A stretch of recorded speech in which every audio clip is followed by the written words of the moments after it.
out here at one of our customers' projects, just taking a look before we go and rip off the roof. So one of the common things that we actually find is an issue on roofs is here in the valleys. This is what we call a valley, and it's a pretty common place that we get a lot of water running. So as we can see, it's a couple of shingles that are kind of overlapping and what we call woven together to help the water run down. Well, the issue is that breaks down really quickly, and the only thing that you have underneath of it is this felt paper protecting the inside of your home. So after that happens, they start putting this goop in here, which is a really bad thing because it's not going to protect stuff for you, and it starts to get brittle and crack and wear away.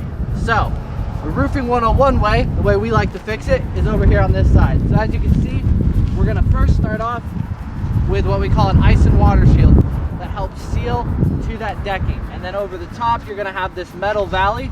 That way water can run down nicely, and then the shingles will go over top. That way you don't have any issues or any water getting inside your home.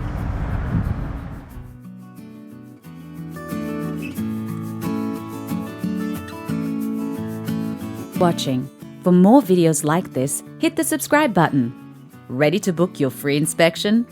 Check the link in the description box for more information.